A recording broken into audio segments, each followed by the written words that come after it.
loved your daily dose of inspiration with your morning boost. Now, AWB Adventures brings you the complete picture. Welcome to AWB's Boost Bundle, where we've combined all the valuable insights from this week's episodes into one convenient listen. Your leadership deep dive starts now. Welcome to your Morning Boost, your daily leadership advice to help you lead your school community. Brought to you by AWB Education and sponsored by Grundmeyer Leader Services, where together we are transforming education, one leader at a time. Now here's your host, Adam Bush. Good morning. Welcome to your Morning Boost, this podcast designed to give school leaders just like you the jumpstart you need for a productive and inspiring day. We're so glad you're joining us this morning and wishing you a truly happy day as we embark on a powerful and transformative week. This week, we're kicking off a deep dive into the incredibly impactful world of restorative practices in schools. We will explore what it truly means to shift from purely punitive discipline to an approach that fosters learning, empathy, and genuine accountability. You'll discover why this method is not only more equitable, but also significantly more effective in promoting positive student behavior and building a thriving school culture. So get ready to challenge some traditional notions of discipline and embrace a framework that truly believes in the power of learning from mistakes.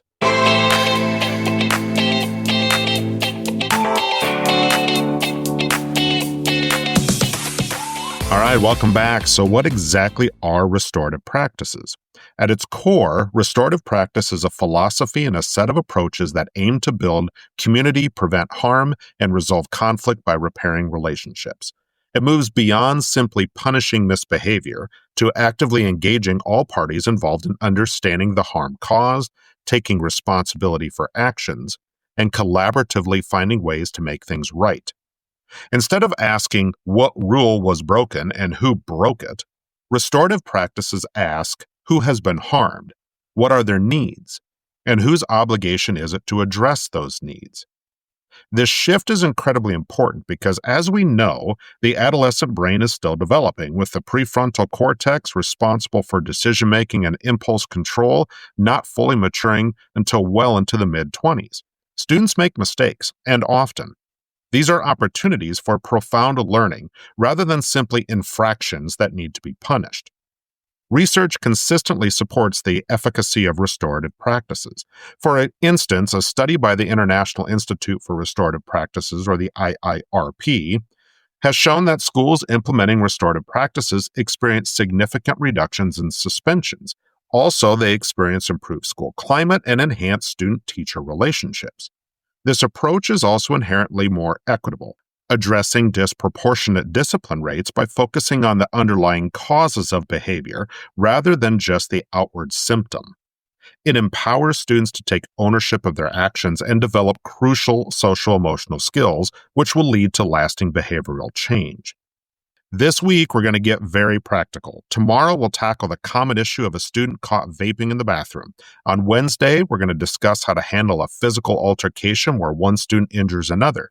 Thursday, it's going to bring us to the complexities of academic integrity with some AI-generated papers, and we'll wrap up the week on Friday with a scenario involving significant damage to school property. Each day, we're going to provide detailed step-by-step guidance on how to navigate these situations through a restorative lens, including how to involve parents and even empower students to lead crucial conversations.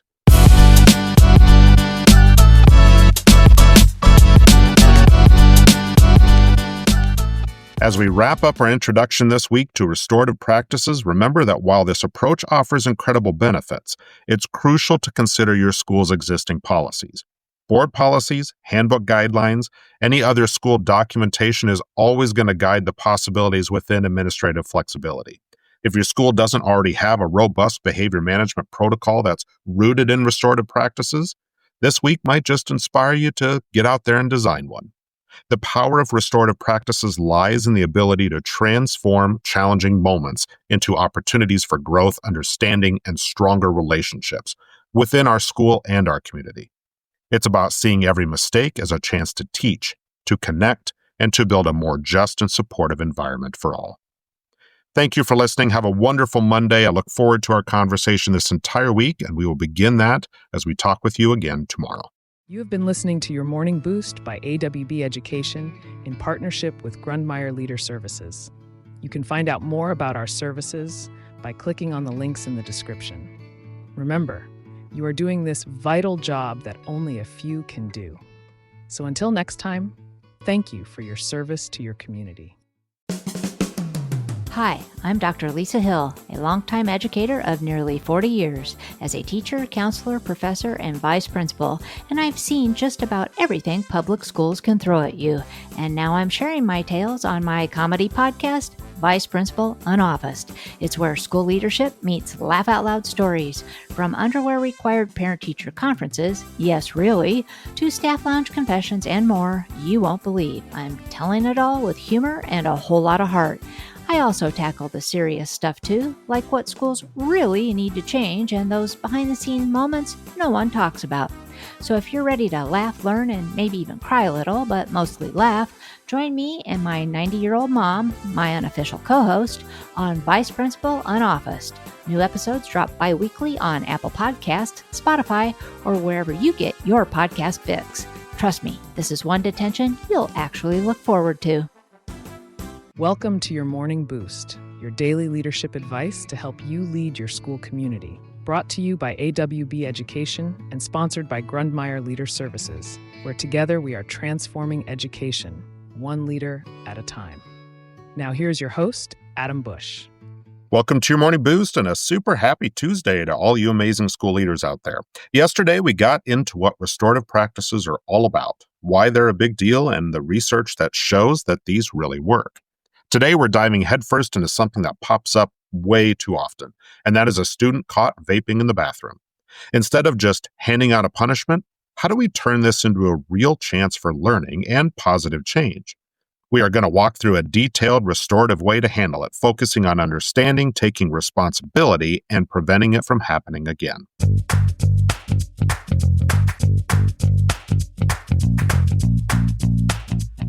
All right, welcome back. So picture this. A staff member catches a student using a vape in the school bathroom. That never happens, right? I mean, I'm old enough to remember the time where just before I entered a bathroom, I would try to guess which brand of cigarette I was going to find based on the smell. Oh, times have changed. But how we address this has changed too. Instead of that usual immediate suspension, let's think about a more restorative path.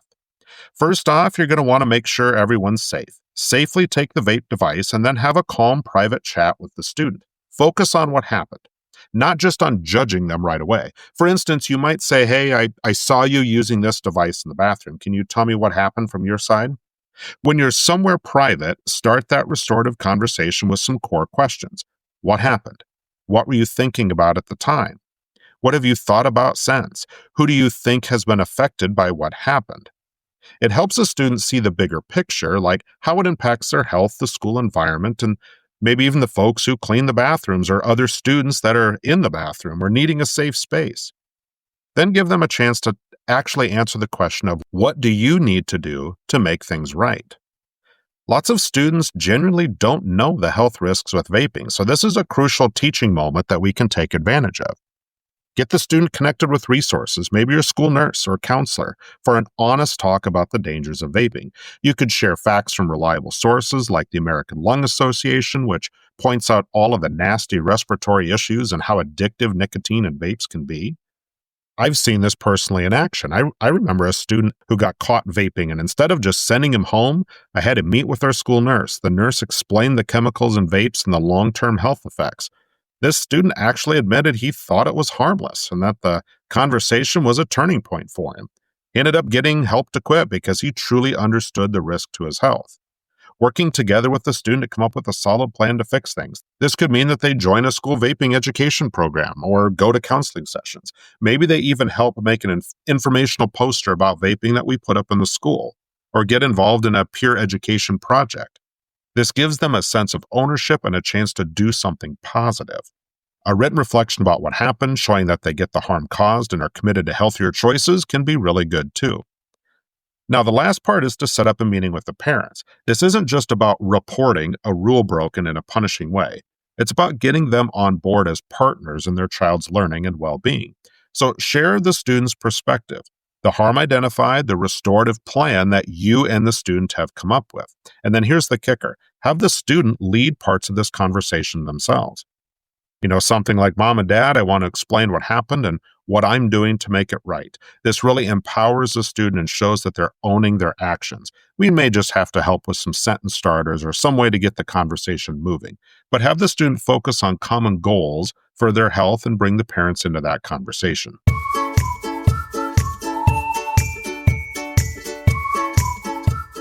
So when it comes to a vaping incident like this one, taking that restorative approach shifts the focus from just giving a consequence to building a deeper understanding of the impact and empowering the student to genuinely fix things.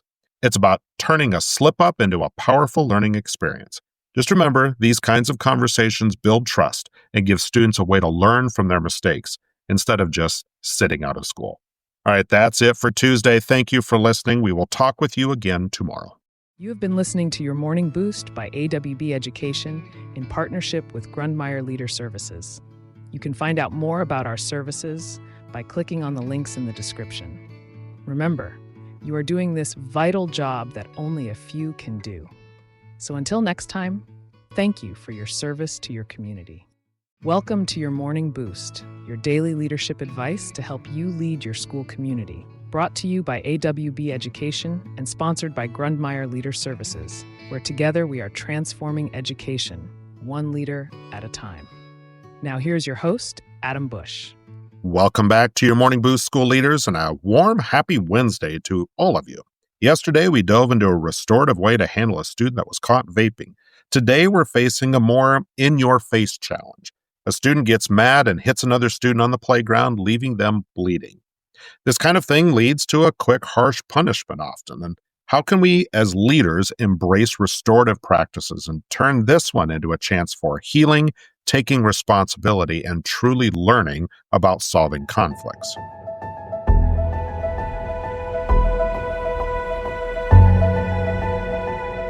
All right, let's tackle this tough situation. During recess, two students, we'll call them Liam and Noah. They're playing a game.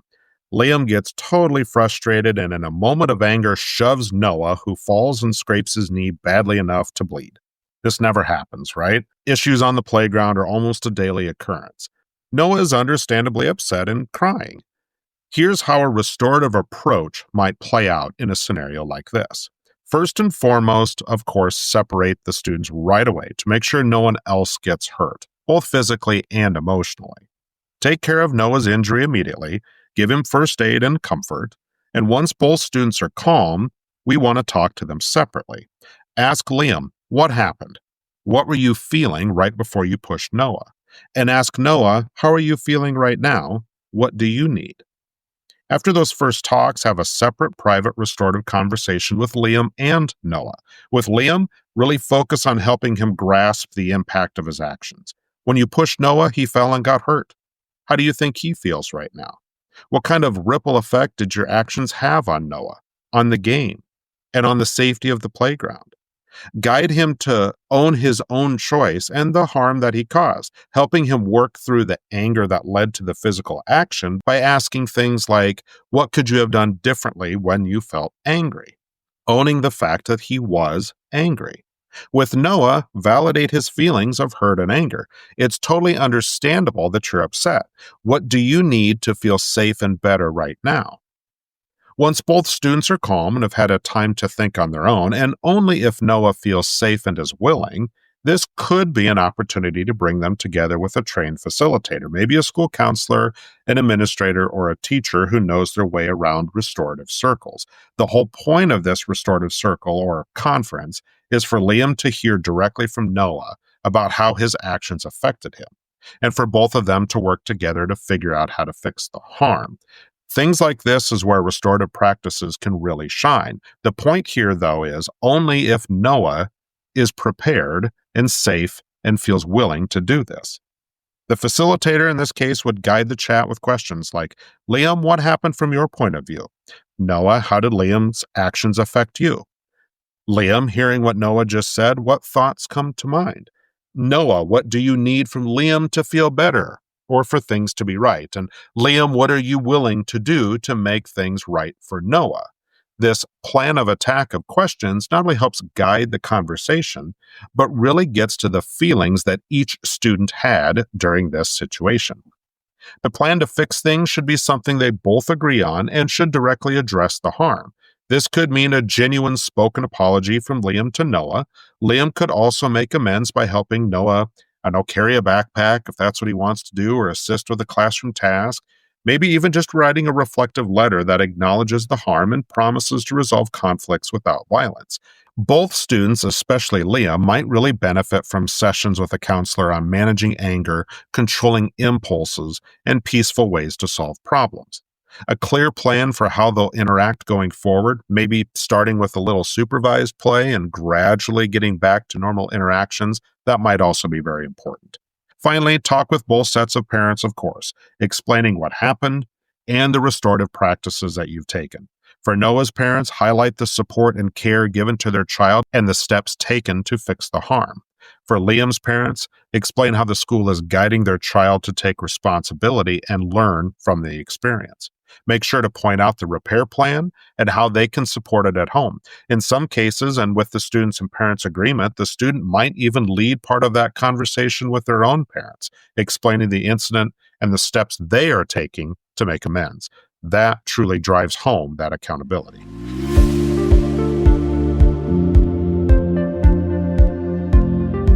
When a physical fight breaks out, it's not just about stopping the behavior. It's about understanding the feelings behind it, teaching empathy, and building skills for peaceful solutions. This restorative approach puts healing for the person harmed first, real accountability for the one who caused it, and a commitment to mending relationships within the school community. It's a powerful way to reinforce the message that every action has an impact, and we're all responsible for making things right. Thanks for listening. Have a wonderful Wednesday. A couple more scenarios that we will get into this week on restorative practices. I look forward to sharing those with you as we get through the rest of this week. But again, thank you for listening. We'll chat with you again tomorrow. You have been listening to Your Morning Boost by AWB Education in partnership with Grundmeyer Leader Services. You can find out more about our services by clicking on the links in the description. Remember, you are doing this vital job that only a few can do. So until next time, thank you for your service to your community. Where's your kid headed after high school? We are from Carpool to College, two accomplished educators, college and career consultants, and parents who guide families through the entire journey, from freshman year planning to senior year success. Subscribe wherever you get your podcasts. Welcome to Your Morning Boost, your daily leadership advice to help you lead your school community. Brought to you by AWB Education and sponsored by Grundmeyer Leader Services, where together we are transforming education, one leader at a time. Now here's your host, Adam Bush. Welcome to Your Morning Boost and a very happy Thursday to our incredible school leaders. Yesterday, we tackled a physical fight with a restorative mindset. Today, we're shifting gears to a challenge that's popping up more and more in our digital world. A student using artificial intelligence to write an English paper. No citations, just completely copied and pasted.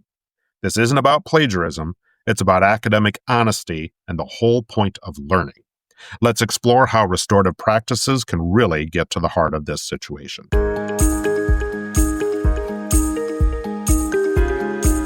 So let's break down this scenario. Ms. Davis, an English teacher, suspects one of her students, Chloe, has used an AI tool to write her persuasive essay. The writing is perfect, but it just doesn't sound like Chloe, and there are no citations. After checking it out, it's clear the entire paper was made by AI. So here's a restorative way to deal with this academic honesty issue. Right away, we're going to need to talk to Chloe privately, and instead of accusing her, just share what you've noticed and your concerns. Chloe, I've seen some things in your essay that are different from your usual writing. Can you tell me about how you wrote this paper?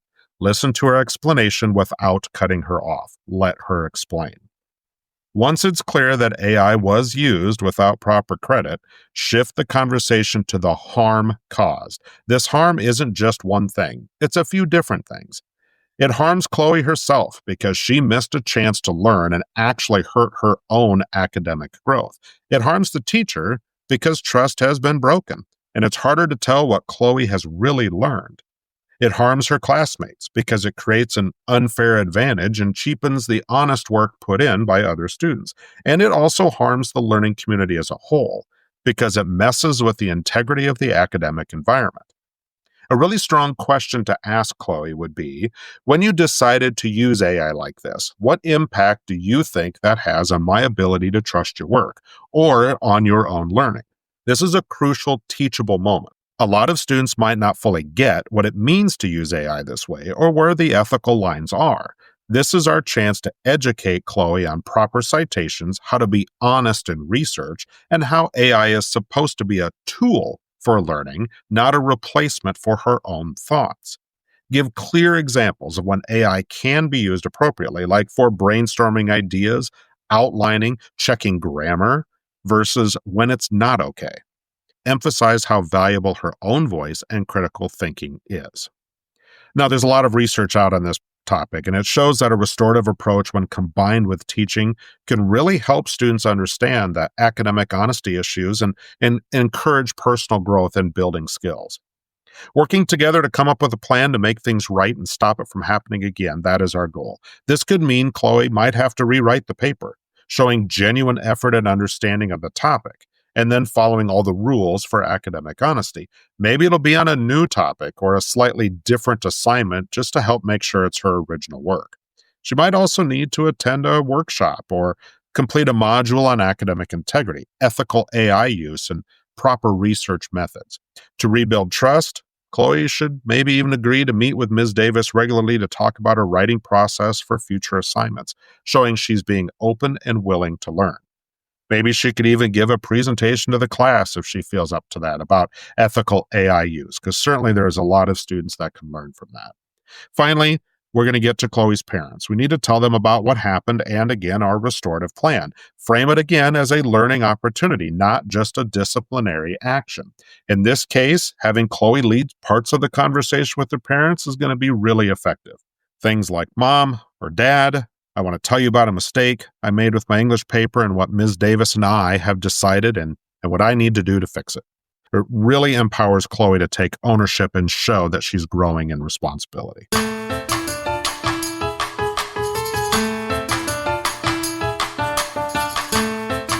Dealing with AI plagiarism through a restorative lens isn't about letting students off the hook. It's about holding them accountable in a way that builds integrity, critical thinking, and a deep respect for learning. It turns a disciplinary problem into a powerful lesson in ethics and personal responsibility, giving students the tools to navigate the ever-changing academic world with honesty. Thank you for listening. I hope you've enjoyed this week so far. We have one more lesson again tomorrow as we wrap up this week on restorative practices. But like I said, thank you for listening. We will talk with you again tomorrow. You have been listening to Your Morning Boost by AWB Education in partnership with Grundmeyer Leader Services. You can find out more about our services by clicking on the links in the description. Remember, you are doing this vital job that only a few can do. So until next time, thank you for your service to your community. Welcome to Your Morning Boost, your daily leadership advice to help you lead your school community. Brought to you by AWB Education and sponsored by Grundmeyer Leader Services, where together we are transforming education, one leader at a time. Now here's your host, Adam Bush. Good morning, school leaders, and a very happy Friday to all of you. We've had such a profound week exploring restorative practices, from vaping to playground altercations and academic honesty. Today, we're going to wrap up our series with a scenario that, while maybe not as dramatic, can be just as frustrating. This is a student makes a huge mess in the bathroom, enough to shut it down for cleaning or maybe even repairs, and a teacher walks in right as it's happening. How do we use our restorative approach here? Let's talk about that.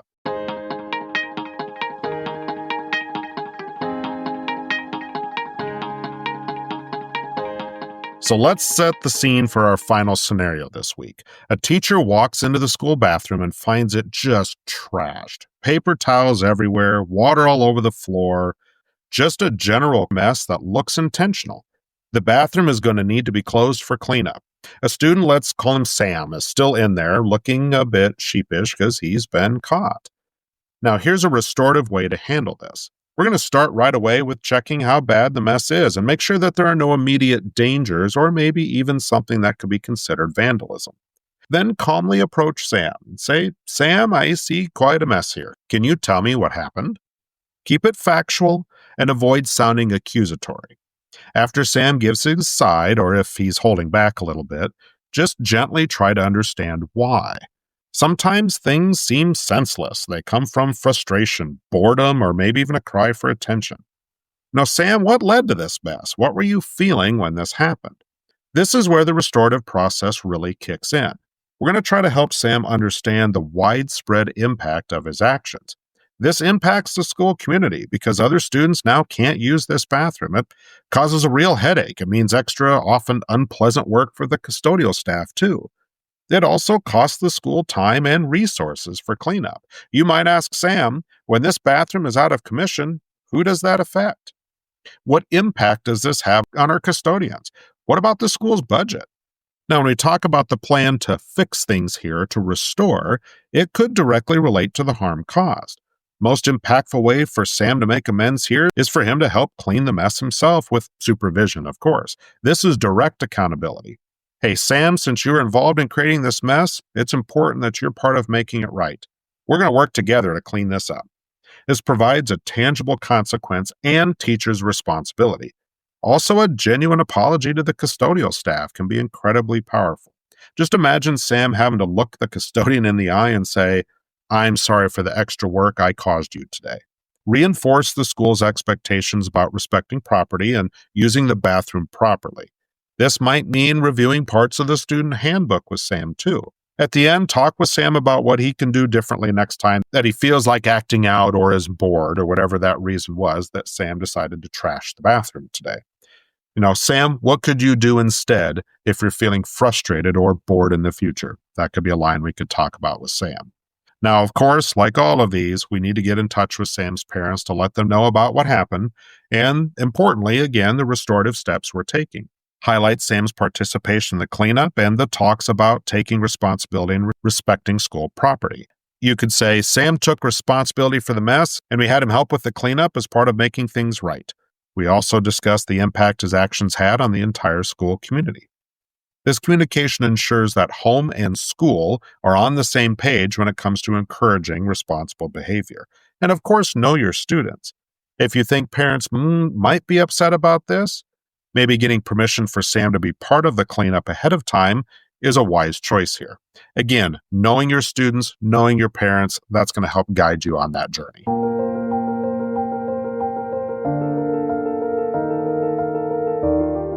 Okay, as we wrap up our restorative practices series this week, this last scenario reminds us that even smaller disruptions can be huge learning opportunities.